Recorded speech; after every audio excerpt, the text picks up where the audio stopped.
That, I'll bore you guys for roughly 17 and a half minutes, and then we'll get started with all you folks. Talking to owls. A great horned owl I mimic from the porch ignores me. Grandfather speaks Polish to my father like water rushing in my ears. Only the brief orange glow of cigar tobacco lights each face. 2 moons glimpsed through smoke. Their whispers float down the Menominee. Hushed by my father, I curl like a mouse beneath his dark wing chair.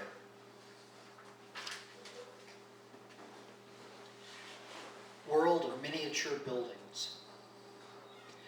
In 1969, in Chicago, the John Hancock building was a big deal. After the high school prom, we took our steadies up 1,800 feet a minute, the world's fastest elevator. Later, the Sears Tower with my wife. Later still, the Empire State Building with my kids. Now, I live in a place with laws against tall buildings.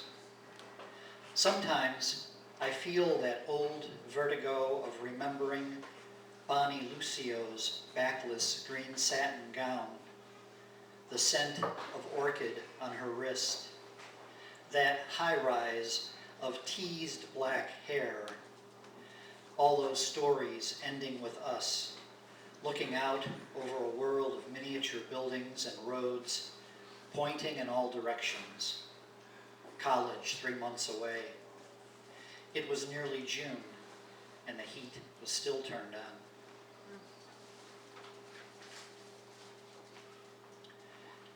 At the next table. At the next table, they can't decide on the wine, as if red signifies an argument, uncorked for the umpteenth time. You decide.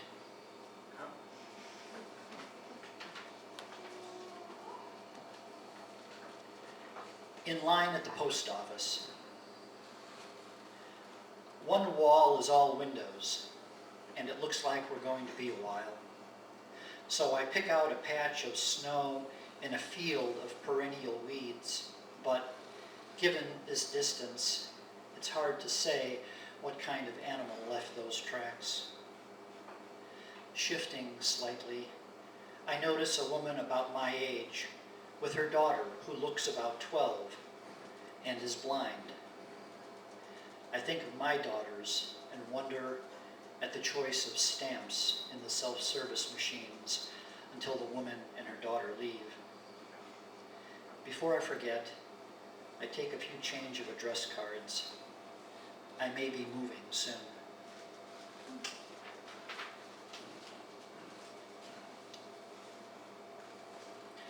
Homemade cider.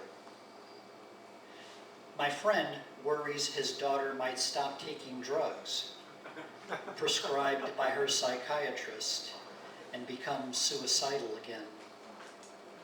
It's winter and I'm closing early.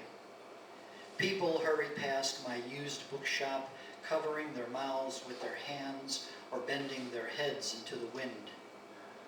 But my friend needs to talk, and tonight he's brought me some mysteries and some horror for trade. She'll be 18 soon, and then it's up to her, he says. I'm taking books out of his box, placing them in stacks on my counter, trying to determine values, what I owe him. Finally, I tell him everything he's doing will only help, thinking love is never enough. We continue to talk about our ex-wives, his long days, my trouble with the government. By the time I walk into his car, we resolve to get together.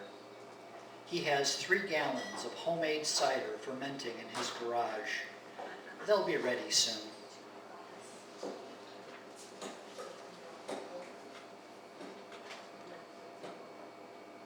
The White Book. I possess 2 snowflakes that are exactly alike.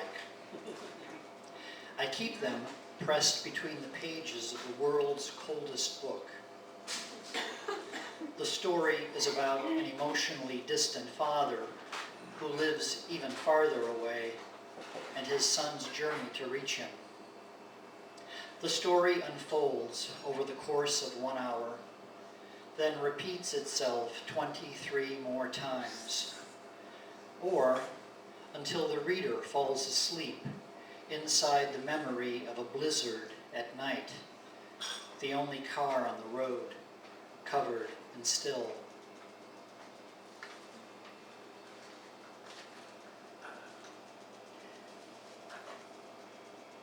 Maybe the sunlight was brighter then. Maybe the sky was threatening. Maybe the reel on his fishing rod began to whine.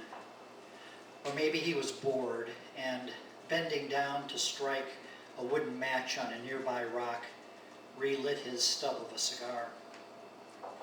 Maybe he stood motionless above the swirls and eddies, eyes fixed on nothing, when he heard the splash, which is where the story always began.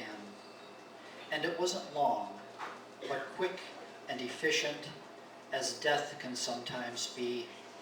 I was lifted up by the scruff of the neck and set down safely until the splash was heard again, inside my father's telling and retelling, with the pride and awe of an angler describing his biggest catch, spawning, perhaps, those dreams I had of me, suspended above the river bottom sand, breathing and not breathing, neither fish nor boy, oddly content, one might say, not knowing if the story was misremembered or imagined by my father, or by me, my one enduring memory, stepping into that river years later, the water along the shore inches deep.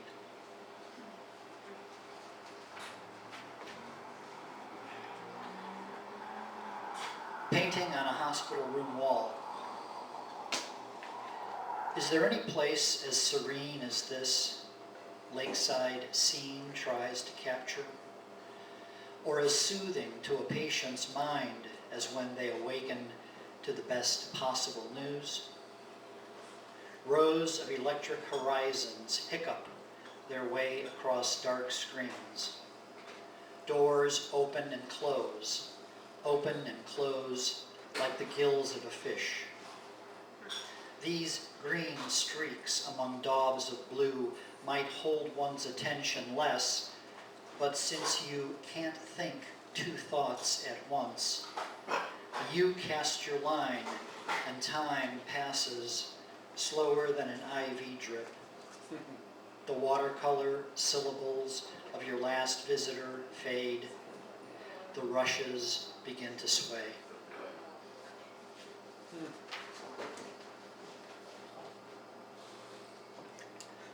Scales. My father keeps shifting positions, searching for some relief. From my spare room, he calls out nearly every hour.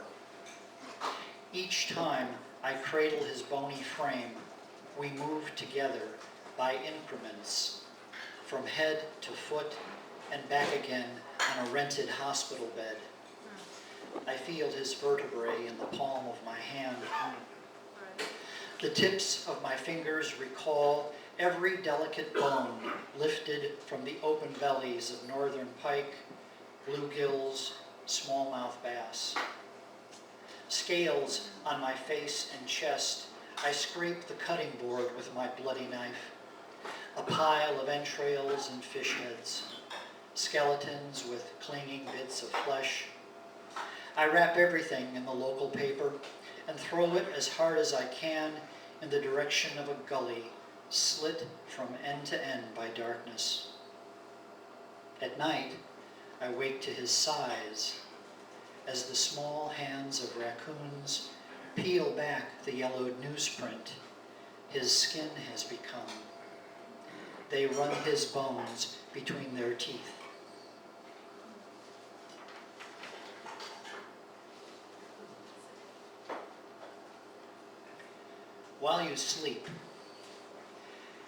While you sleep, the moon soaps your windows.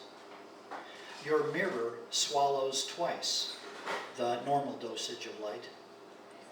Another unsolved theft at the Museum of Snowman Fossils. Someone is thumbing the pages of your diary, touching a match to the fuse of your spine. The stars lower their hooks.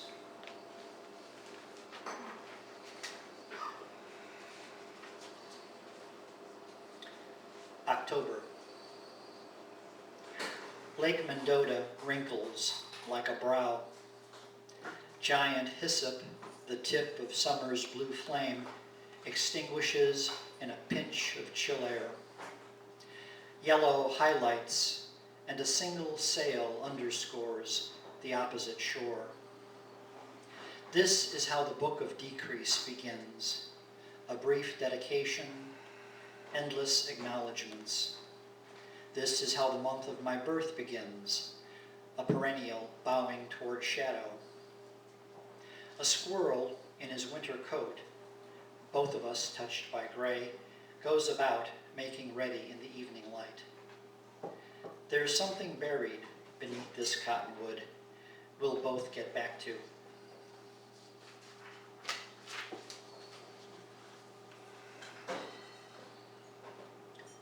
Three crows. 1. An old man wearing his only suit damns the cardinal's extravagance. 2. The outlaw in every western, chased by a posse of sparrows. 3. The ghost of my father eyeing my front lawn. Thank you.